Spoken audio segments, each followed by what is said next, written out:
Boa noite, Esther.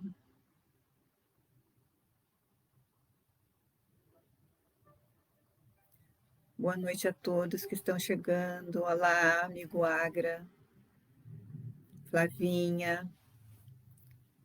Como vocês bem estão observando, nós já estamos de volta à nossa casa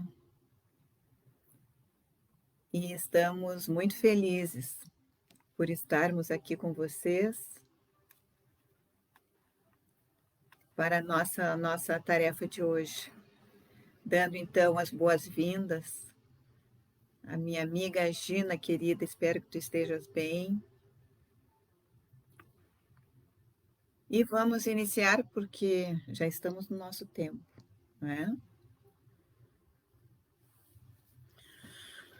Então, que por alguns instantes nós possamos nos esquecer de todas as nossas atribuições, possamos fechar levemente os nossos olhos e, elevando o nosso pensamento a Deus, a Jesus, agradeçamos ao Pai, ao nosso querido irmão, a oportunidade singela que Ele nos outorga de servir, de aprender, de levar luzes, de mostrar caminhos. Obrigado, Senhor. Obrigado à Irmã Esperança. Obrigado a Ivan de Albuquerque, na certeza de que, estando conosco, nos fortalecem, nos trazem a certeza de todo o trabalho que está sendo realizado. Obrigado a todos, e assim pedimos permissão para que possamos iniciar o nosso doce encontro das noites das quintas-feiras, convidando a todos que possam ocupar os seus devidos lugares na casa de Pedro, na cidade de Cafarnaum, onde o Mestre Jesus já se encontra, e a alegria dele nos vendo entrar no ambiente nos acena com o coração dizendo: sejam bem-vindos. E assim então, possamos iniciar o nosso assunto da noite de hoje. O título está estampado, vocês já viram, é o Santo Iludido. Então Jesus e os seus apóstolos, reunidos na casa de Pedro, eles tratavam assuntos que diziam respeito à devoção. Vocês sabem que devoção é o apego sincero e fervoroso a Deus, que é manifestado de forma litúrgica, não é?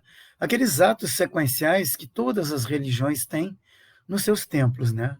Ou também de uma forma por prática regulares privadas. Então eles estavam conversando a respeito de como demonstrar a devoção. O sábio mestre, colorindo o momento, narrou a seguinte passagem. Havia um homem devoto a Deus. Em um determinado momento da sua vida, afastou-se do convívio social e foi viver em uma gruta isolada, sob o pretexto de servir a Deus. Seus dias eram repletos de orações e pensamentos, os quais ele julgava fossem irrepreensíveis. O povo, acreditando tratar-se de um santo, passou a reverenciá-lo como tal. Muitos buscavam seus conselhos, e ele os dava de acordo com o seu modo de ser e de pensar, cuja ideia era de conquistar o mais rápido possível o reino dos céus. Se alguém o procurasse buscando conselhos para iniciar um negócio comercial, ele prontamente dizia: é um erro, esqueça. A sede do lucro ferve nas veias. Isto é ambição criminosa. Esqueça isso. Venha tão somente orar. Se os jovens o consultassem sobre o casamento, ele, aflito, dizia: é disparate. a carne consumindo o seu espírito. Luxúria pura. Venham orar. Se alguém lhe perguntasse sobre a possibilidade de buscar um cargo público, estamos vivendo um momento que antecede as eleições, né? Ele exclamava: isto é paixão pelo poder. Aí estão vaidade e orgulho. Venham tão somente orar e vencer os maus pensamentos. Pessoas outras que buscavam saber sobre a possibilidade de realizar uma fraterna confraternização. Irritado, ele respondia prontamente: trata-se de uma calamidade, a alegria do povo. É o desregramento. Fujam disso. Venham simplesmente orar. Diante do conceito que possuía este homem junto à comunidade, ele era ouvido e os seus conselhos eram tomados quase sempre como verdade verdadeira, sem ser redundante.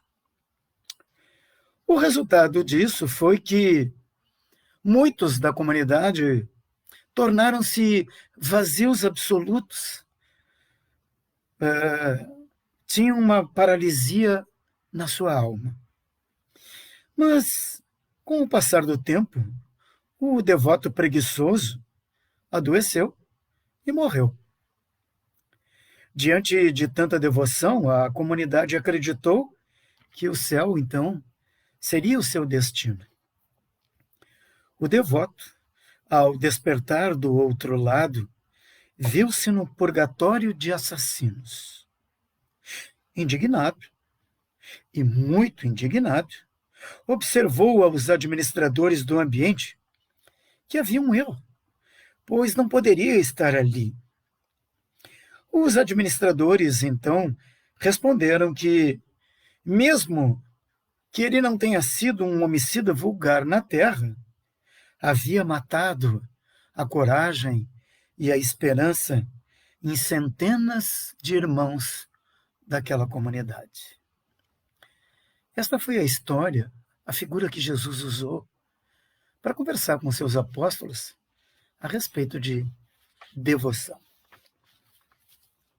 Pois é. Agora eu até tomei nota de uma coisa que tu leste aí nesse texto, mas uma coisa que me chamou a atenção é essa questão da devoção. E aí me veio assim na cabeça a questão do sagrado e do profano, né? O que é sagrado e o que é profano. Então, sagrado são aquelas coisas em que eu acredito, né? É aquele vínculo que eu tenho com o sagrado. E tudo aquilo que eu acho que não é sagrado para mim, eu acho que é profano, que é pecado, que não vale a pena. Então, talvez ele tinha uma ideia, né? Ele tinha uma crença, ele tinha um pensamento de que era necessário ficarmos todos fazendo a mesma coisa que ele estava fazendo, se isolar e ficar nessa contemplação, ficar fazendo as orações e ficar contemplando e fazendo essa devoção a Deus. Mas não é bem isso, né? Não é bem isso. Nós aprendemos ao longo da nossa vivência dentro da doutrina que a vida é um processo de relação. E se a vida é um processo de relação, não nos toca um isolamento. Nós precisamos conviver uns com os outros para que nós possamos atingir os objetivos da vida. O Espírito Verdade, quando Kardec estava rabiscando o Evangelho segundo o Espiritismo, o intuiu com uma grande máxima que vocês conhecem. Aliás, o Espírito de Verdade nada mais é do que Jesus. E ele intuiu Kardec, e Kardec escreveu: fora da caridade não há salvação. Você não tem como exercitar caridade insulado, fora da relação, numa gruta. Você precisa conviver com os seus semelhantes, com os seus diferentes. Mas Eu queria dizer para vocês, não é, nesses momentos de reflexão, eu li, reli, fiz algumas anotações. Deus, na sua infinita bondade e sabedoria, ele rege o universo, não é a Terra, ele rege o universo por meio das leis morais. Nós podemos encontrar e devemos encontrar estas leis morais no primeiro livro da codificação da doutrina espírita, cujo título é O Livro dos Espíritos. E foi escrito no dia 18 de abril de 1868, data do aniversário da minha companheira, 18 de abril. Mas não de 1858. É verdade. Não é? E lendo as leis morais, eu destaquei duas que, me parece, são pertinentes ao assunto em exame. Primeira lei, a lei de adoração. Segundo, a lei do trabalho. Vocês querem ver como tem alguma correlação? Na questão 649, Kardec perguntou aos bons amigos da espiritualidade que o ajudaram a redigir em que consiste a adoração. E eles responderam: na elevação do pensamento a Deus. Como proceder, então? Por meio de orações e de boas atitudes. Na questão 654, Kardec emendou o seguinte: tem Deus preferência pelos que o adoram desta ou daquela maneira? Porque nós temos várias maneiras de adorar a Deus, né? Os nossos irmãos católicos vão à igreja, fazem genuflexões na rua, fazem o sinal da cruz. Que bom! São manifestações externas e manifestam a sua devoção a Deus. Outros simplesmente fazem orações, etc, etc. São várias atitudes que demonstram a devoção que devemos ter para com Deus. E aí os bons amigos responderam para Kardec: Deus prefere os que o adoram do fundo do coração com sinceridade. Prestem atenção no final. Fazendo o bem e evitando o mal. Então, se nós nos insulamos, se nós nos apartamos, se nós fugimos do convívio, como é que nós vamos fazer o bem? Como é que nós vamos evitar o mal? É um paradoxo, né? Até porque Jesus, ele nunca se isolou. Ele sempre procurava as pessoas para levar a palavra, para fazer aquela coisa fraterna, sua amorosidade, mostrando o caminho, conversando. Então, Jesus nunca se isolou. Ele estava diretamente conectado com a divindade, ele nunca se isolou. Ele estava sempre no meio, ele estava sempre levando a palavra, levando o auxílio, ele nunca se isolou. Vocês imaginem como deveria ser esta energia de Jesus, em que ele conversava e recebia as informações direto do Pai. Eu confesso para vocês que eu não consigo imaginar. Eu acho que ele não caminhava, ele flanava, né? Diante dessa energia maravilhosa que brotava, que vinha do céu, não é? Mas o nosso protagonista da história, não é? Ele se isolou numa gruta e passava os dias em oração, não é? E quando algum dos irmãos se acercava para pedir conselhos a ele, ele dizia o seguinte: não, esqueça disso, não trabalhe, não é? Não busque festas, não case, e outras sugestões. Apenas orem, não façam absolutamente nada. E o pior é que eles não faziam. Né? Tanto que, por estes conselhos que ele levou à comunidade, alguns irmãos que o ouviram e levaram adiante, tornaram-se vazios, não é? E paralíticos de alma, nada fizeram. Mas nós estamos conversando sobre o Livro dos Espíritos, a questão 657. Vejam a pergunta: Tem perante Deus algum mérito os que se consagram à vida contemplativa, uma vez que nenhum mal fazem e só pensam em Deus? Resposta: não. Porquanto, se é certo que não fazem o mal, também não fazem o bem. E aí eles completaram dizendo o seguinte: e são inúteis. Eu lembro de uma história de Madre Teresa de Calcutá, certamente vocês conhecem, não é? Todos os seus feitos. Madre Teresa, certa feita, estava na sua cela, no seu convento, e, abrindo a basculante da sua cela, olhou aquela miséria do povo, aquela doença, aquela sujeira, aquelas crianças, enfim, famintas. E ela se olhou e disse: o que eu estou fazendo aqui? Fechou a basculante, abriu a porta do convento e foi para a rua. E aí ela se realizou. Aí ela se sentiu útil. Por favor, não é crítica a quem vai para convento ou, de uma maneira ou outra, vai para outras situações semelhantes a essa. Não. Há atividades que podem ser feitas nessas situações.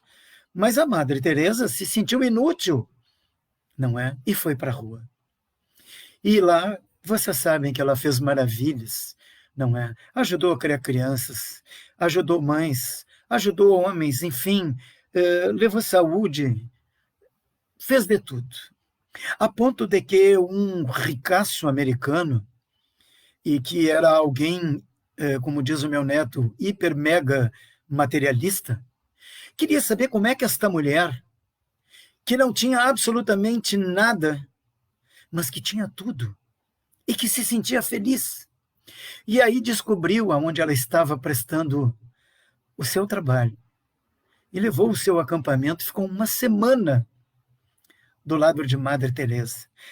E em todas as atitudes, em todos os procedimentos, ele estava ali do lado dela. E ao findar a semana, ele, fechando já o seu acampamento e se despedindo de Madre Teresa, disse a ela: que maravilha, que trabalho. Eu só tenho elogios a fazer, senhora, mas eu queria dizer uma coisa. Eu não faria esse trabalho por dinheiro nenhum do mundo. E ela, se virando para ele, disse: eu também não faria por dinheiro nenhum do mundo. Faço apenas porque tenho amor no coração e faço porque eu preciso ajudar aqueles mais necessitados. E devoção, o sinônimo de devoção é dedicação, entusiasmo e empenho. Então, a devoção ela não deixa de ser proativa, né? Porque eu estou levando, eu estou praticando aquilo que mais é falado. Eu estou praticar a caridade. Então, quando essas pessoas que foram até ele porque o consideravam um santo, uma pessoa ligada ao divino, e eles iam com todo a sua esperança e chegavam lá e ele fechava as portas porque negava algumas coisas, ele não aceitava, porque ele tinha essa ideia de que ele tinha que ficar só orando. Então, e não é isso que Jesus nos prega, que Jesus nos ensina. Lá no livro do Paulo Estevão, tem no prefácio, o Emmanuel coloca a seguinte frase: templos e devotos entregam-se gostosamente às situações acomodativas, preferindo as dominações e regalos de ordem material. Ou seja, não adianta nós ficar no nosso quadradinho. Nós temos que trabalhar isso, nós temos que auxiliar, nós temos que ser caridosos. E ele também, lá no livro Nos Domínios da Mediunidade, também no prefácio, Emmanuel coloca, na introdução, o Emmanuel coloca isso. Sem devoção à prática do bem. Eu estou falando isso para vocês verem como a devoção ela é proativa.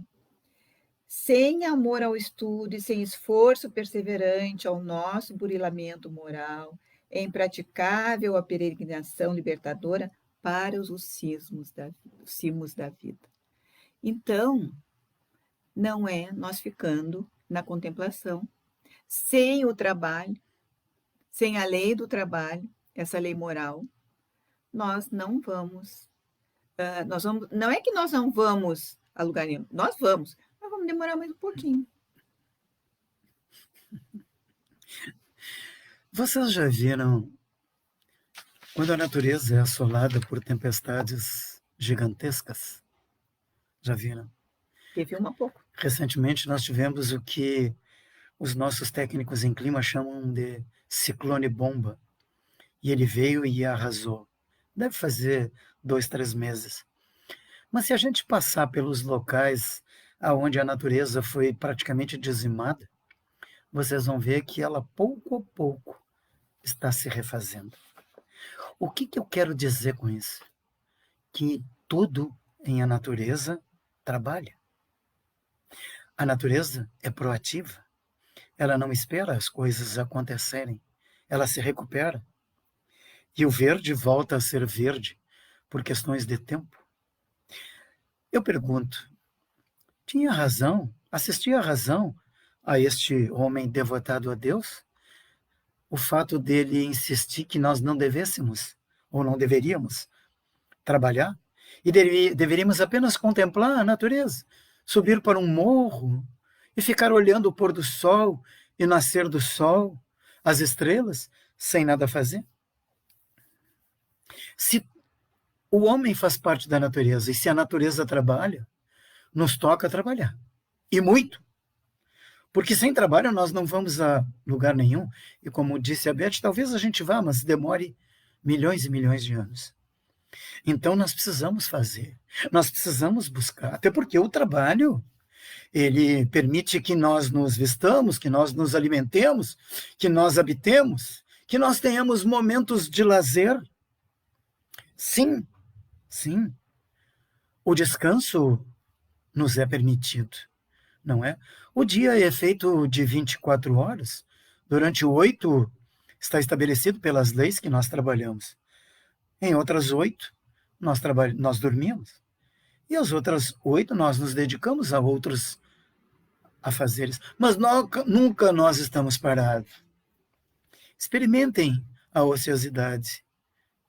Vejam como é difícil. Nós nos travamos. E o pior é que a nossa consciência nos cobra. Nós nos sentimos culpados quando nós deixamos de fazer alguma coisa. Há muitos ditados populares. Tem um que diz, não deixe para fazer hoje. Não deixe para fazer amanhã. O que você pode fazer hoje? Faça. Porque depois de fazer, a tua consciência vai te manifestar uma alegria. Você vai se sentir consciente do dever cumprido. Você fez. Você foi proativo e não reativo. Será que eu devo fazer? Que tipo de coisa eu tenho que fazer? Quais são os instrumentos que eu preciso? Não! Vá e faça. Porque pior que dele não ter feito é que ele ainda não deixou os outros realizarem. Ele não deixou as pessoas que iam ali também seguirem adiante, né? Ele cerceou o pensamento, os desejos, né, as atividades daquelas pessoas que foram procurá-lo. E aí eu pergunto para vocês já fizeram isso alguma vez? Vocês já cortaram, como a gente diz, no meu tempo a gente diz assim, cortaram o embalo, né? Daqueles que chegaram com, olha, eu estou pensando em fazer isso, o que tu acha? E aí, por tu não acreditares naquilo, tu dizer, não faz isso. né? Então, porque tu tens uma ideia, e tu tem essa ideia como verdade, mas nós não podemos fazer isso.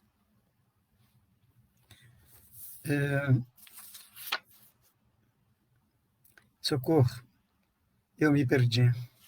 Normal em tempos de pandemia. Até porque eu ainda não estou habituado na minha casa, porque eu tive quase 40 dias fora da minha casa. Mas vamos adiante. Gente, este capítulo da Lei do Trabalho no Livro dos Espíritos, na questão 678, ele nos traz lições de que existe diferença da essência do trabalho em todos os outros mundos habitados. Nós estamos hoje na Terra, um mundo de provas e expiações, onde predomina o material. Mas haverá momentos no nosso processo evolutivo, a que todos nós estamos submetidos, em que nós galgaremos uma evolução e possivelmente ainda estejamos na Terra e a Terra talvez já esteja num estágio mais evoluído, ou nós poderemos estar em outro mundo habitado mais evoluído. E os bons amigos nos dizem que o trabalho nestes ambientes mais evoluídos é menos denso, não é tão pesado como é o de hoje, não é? Há irmãos nossos que saem de casa às 5 horas da manhã, viajam quase 2 horas de trem, para poder chegar, trabalhar 8 horas e voltar mais outras 4 para o seu lar. Alguns irmãos nossos, quando saem, não veem os seus filhos, e quando chegam, também não os veem. É um trabalho penoso, porque nós estamos num mundo de provas e expiações. Nós queremos melhorar? Sim. O incentivo que nós temos é esse. É este processo de crescimento para que num futuro bem próximo, não é? Nós vamos ter trabalho? Sim, mas não será tão denso. Será mais leve. Sabe que eu estou fazendo uma reflexão que eu deixo para vocês também. Muitas vezes nós perguntamos sobre isso, né? Nós temos uma dúvida. Ah, mas aqueles lá no Tibete, aqueles monges que ficam lá, né? Eu não tenho um profundo conhecimento do que eles fazem, de como é. Eu admiro a questão das práticas que eles têm de meditação, de oração. Então, eu nunca sei como responder sobre isso, né? Que eu acredito que não é só isso que eles ficam fazendo. Tenho certeza que eles fazem essas atividades, mas uma reflexão que eu estou me fazendo agora é que nós estamos falando dessa devoção desse personagem que ficou lá, mas também tem muitas pessoas que se devotam ao trabalho, então é só trabalho, só trabalho, só trabalho. Porque então, ou então devotam a só o lazer, só o lazer, só o lazer. Porque devoção é como aquilo que eu falei, né? É entusiasmo, é empenho, é fazer, me dedicar àquilo que eu gosto de fazer. Então também fica uma reflexão que assim, ó, talvez a devoção, o termo devoção, isso é uma reflexão que a gente vai colocar aqui para nós também, essa questão de nos devotar, nos entregar a determinadas situações, quando, na verdade, o Deus está em todos os lugares. As pessoas estão aí para nós convivermos e para nós auxiliarmos, convivermos, né? Trabalharmos a caridade, a fraternidade, o amor. Então, a nossa devoção seria a humanidade inteira, a humanidade terrena, o nosso próximo mais próximo, nunca esquecendo da questão divina. Fica a reflexão. Não sei se eu fiz a reflexão certa, mas é uma reflexão que a gente tem que pensar. Eu acho que o equilíbrio rege a nossa vida. Devotarmos a Deus, sim, mas não nos esquecemos das outras atividades. Nos devotarmos ao trabalho, sim, mas não nos esqueçamos da nossa família. Equilíbrio Muitos fazem disso uma fuga. Nós temos que ver as palavras de Jesus. O livrinho, por favor. A gente se emociona E vai adiante. e vai adiante, não é? Mas Jesus, no final, conclui. Silenciou Jesus. João, muito admirado, considerou: mestre, jamais poderia supor que a devoção excessiva conduzisse alguém a infortúnio tão grande. E aí o Cristo respondeu: plantemos a crença e a confiança entre os homens, entendendo, entretanto, que cada criatura tem o caminho que lhe é próprio. A fé sem obras é uma lâmpada apagada. Nunca nos esqueçamos de que o ato de desanimar os outros nas santas aventuras do bem é um dos maiores pecados diante do poderoso e compassivo Senhor. Fé sem obra não é fé. Sejamos e nos sintamos úteis. Incentivemos a todos aqueles que venham até nós a nos pedir conselho, o que fazer, como fazer, inclusive os nossos filhos.